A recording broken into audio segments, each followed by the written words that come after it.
Welcome to Mine Explorers episode 61, where I am joined by Blue, the cat. We should give him a better title.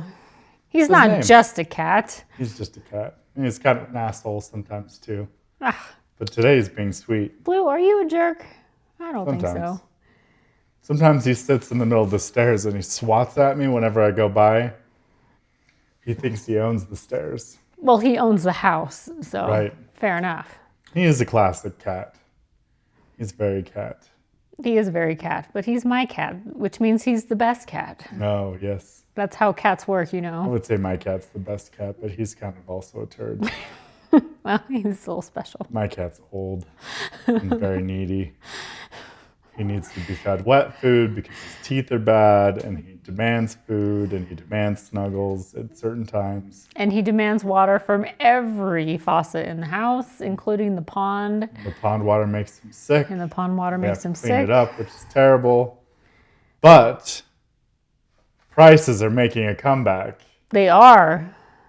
Gold, silver, and copper are all making a comeback from the dips they took earlier this year.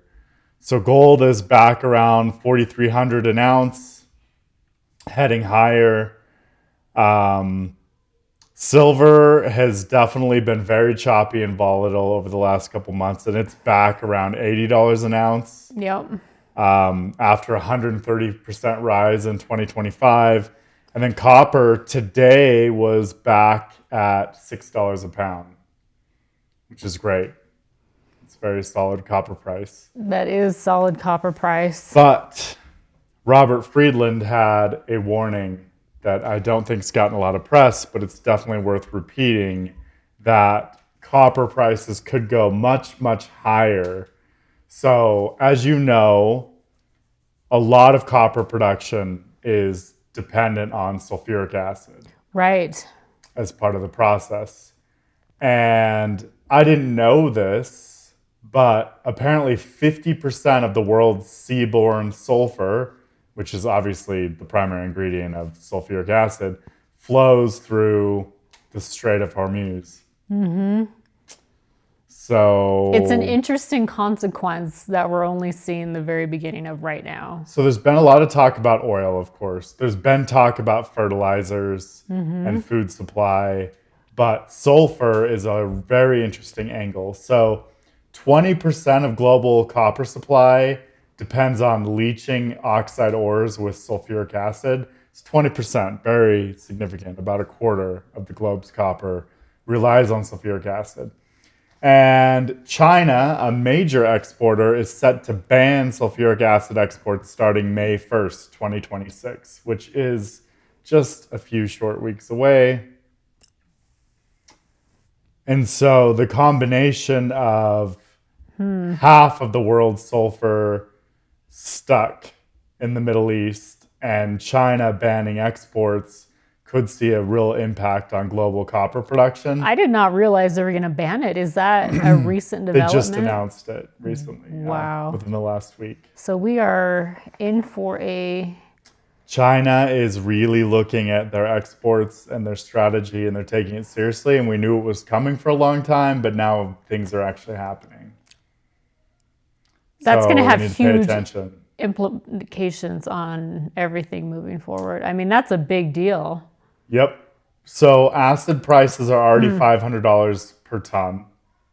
And a lot of producers, major producers, generate their own acid. Like, for example, the Kennecott copper mine just down the hill here in Salt Lake, they have an acid plant. They generate their own acid. They sell it to others. Kamoa-Kakula, which is Friedland's big plant in the DRC, they generate their own acid. The PEA we just wrapped up for Gunnison, they will have their own acid plant. Eventually, they build it down the line. A lot of mines have their own acid plant, but there's a lot that don't, and they rely on buying imports from others. So, yeah, it's gonna be pretty interesting. So, as you know, like copper is global, and domestic copper production is important, but it's a small piece of global copper production. So there's a lot of producers who are buying from China, who are relying on sulfur that flows through the strait, and all that's going to be in trouble. So I don't know what it'll do to copper prices, but if worst case scenario, these mines just run out of acid and stop production, that's 20% of the global copper supply could go offline, which is massive. That is massive. And copper's already been fraught with disruptions. I mean, we were talking about Bingham Canyon. They had an unfortunate fatality and they shut down for a couple of days. There's been plenty of other big shutdowns recently. And they're all facing lower grades. Lower grades and the demand is going crazy. Yep. And higher input costs too. Yeah. So it's a tough time for copper miners right now. They have higher prices, which offset some of it, but their input costs are rising. Fuel's obviously very expensive. Acid is now getting very expensive for those who have to buy it. And so tough time to be a copper miner. But hopefully with higher prices, they can start investing more in the pipeline and discovery and proving up more tons. But the easy tons have been found. It just gets harder from here. Right.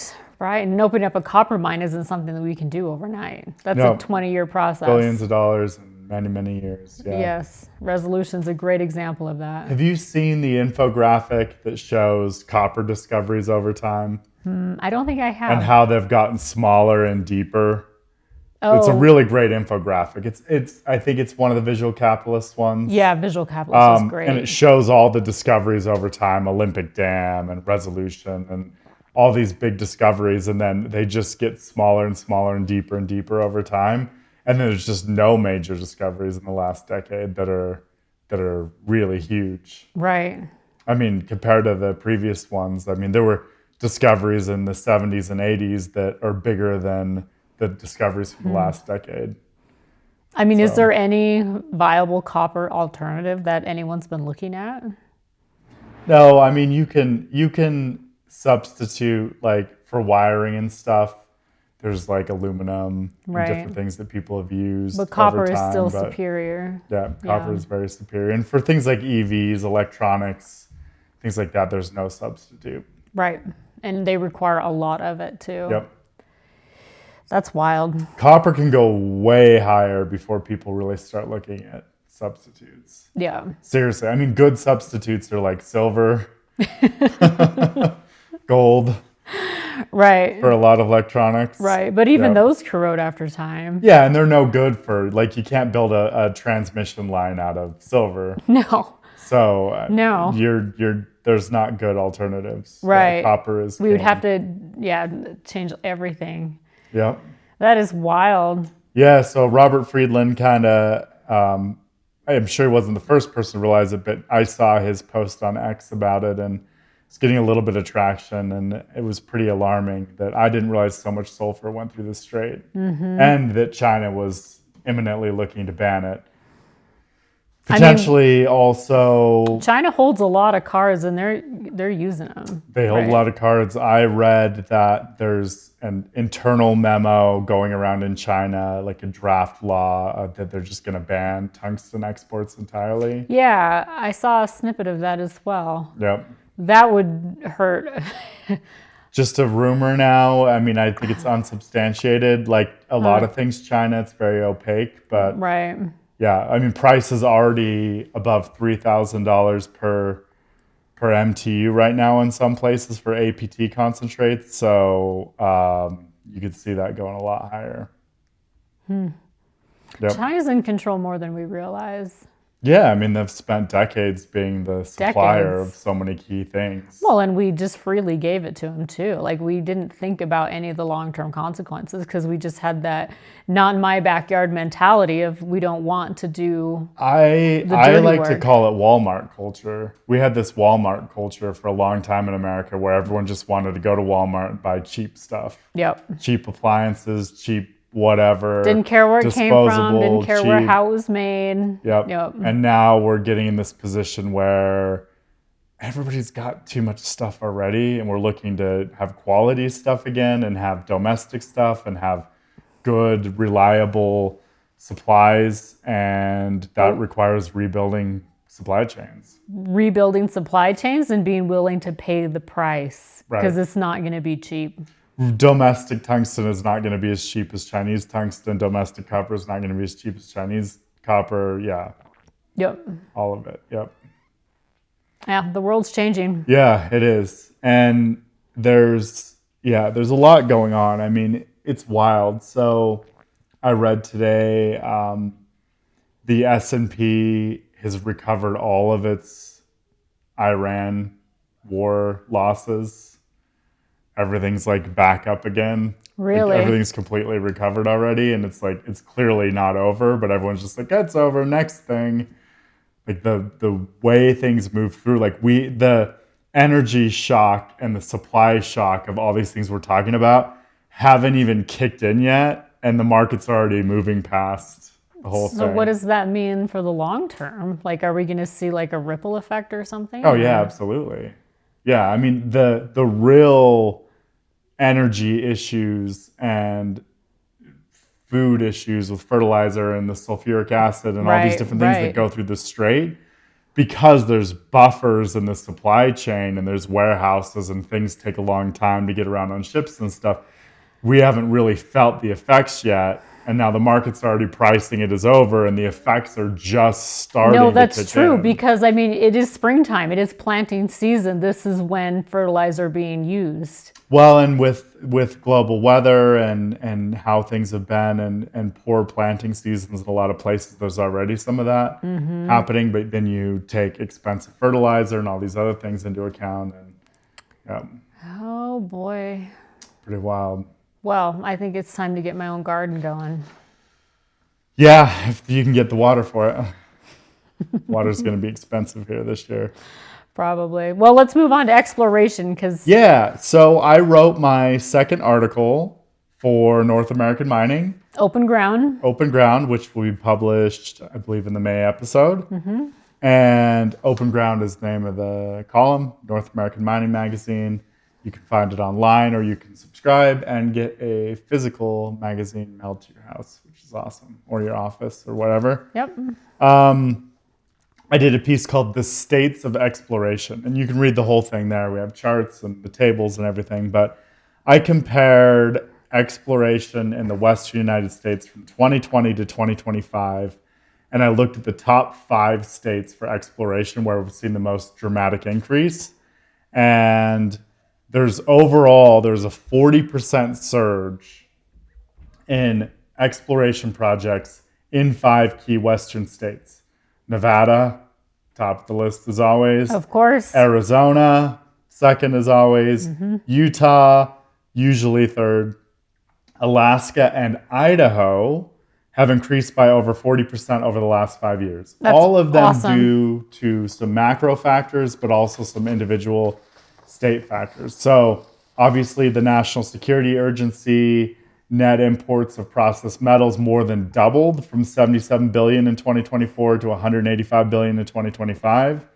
So the national security, the critical minerals push, we talk about it every day. It's real, it's here, it's increasing spending, it's increasing exploration.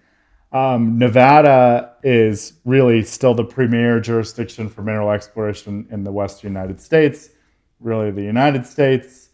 70% of U.S. gold production in 2024 was from Nevada. Which is impressive from one state.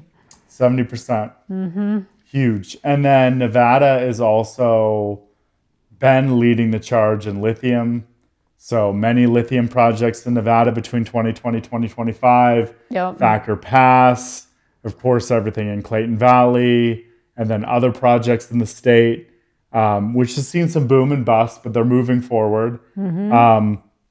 Obviously, Nevada is still being looked at for tungsten. It's being looked at for antimony. It's being looked at for silver now, starting to make a comeback, and there's more silver exploration. Turning back into the silver state. Yep, Nevada still has some copper production and some copper exploration, but the big copper leader is Arizona. Hell yeah. With 70% of U.S. output for copper, with the remaining coming from Utah, and then the rest coming from little other little states. 70% is incredible for one if you state. take just Utah and Arizona, it's like 85% of U.S. output. And then the rest is kind of spread out. Right. But 70% in Arizona.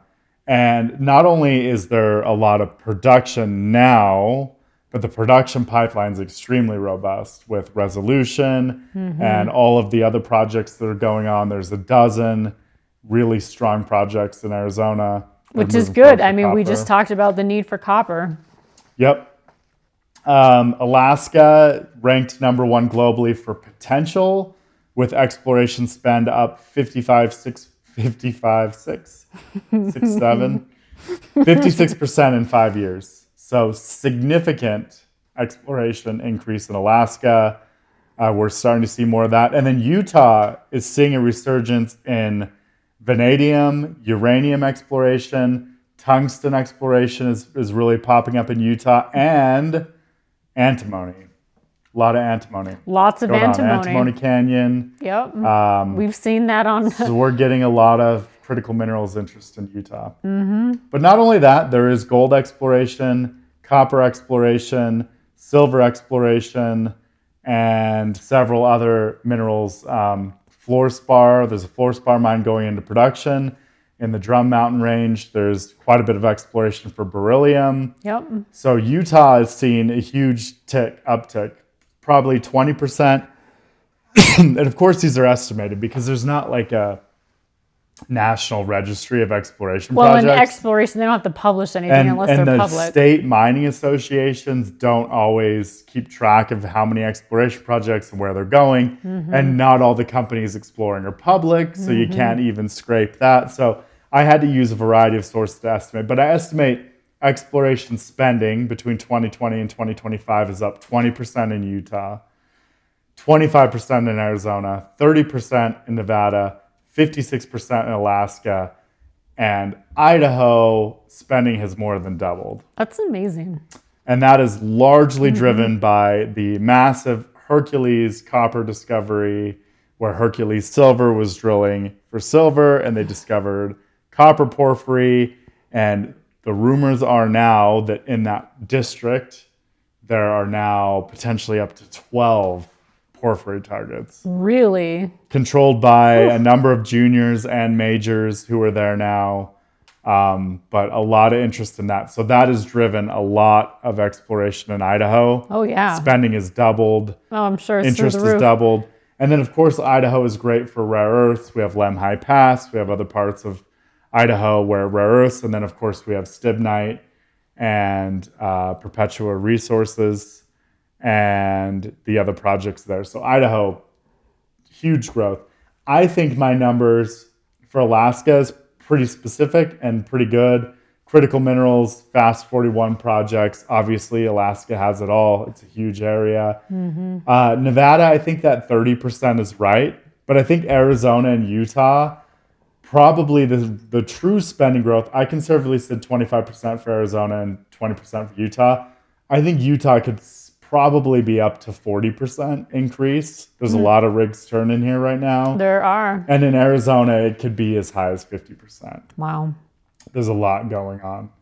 So, and of course, Arizona, people are looking for copper. There's been some solid lithium exploration, quite a bit of gold exploration. But so I just that's a teaser. But if you check out the article Open Ground in North American Mining Magazine, you could read the rest of it, what the catalysts are, what the increase is. And I break down not only the growth in spending, but the growth in number of exploration projects, so you can kind of compare. Yeah, it was a great read. Cool. Yeah. Glad you liked it. Very timely, too. Yep. Yeah. And it's nice to see, exploration is booming. The West is really taking advantage of that. I mean, we have a lot of great opportunity here. So it's good to see investment coming our way. Yeah, and we are flat out for exploration. Yeah, it's awesome. Right now, Burgex is running a lot of projects. It's awesome. Our teams are busy. Our landman teams are busy. We're opening up our Arizona office. We are deploying and starting to move equipment and people down there to start deploy from that. And we are buying a lot of stakes. I just saw we just got a huge like 4 pallets of steaks came in. Yeah, we're buying a lot of lumber. It's insane. So it's good. It's but good. It's yeah, exciting. we're still working on getting some guests lined up. Unfortunately, Crystal and I have just been super busy. Hence the episode's coming out a little late, but we're Schedules keeping are on hard. track, keeping you guys up to date. And we will have some more exciting things coming with guests and field trips.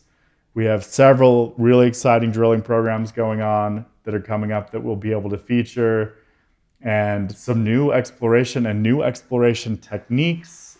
I am testing out a brand new technique that's never been done before, and it's highly experimental.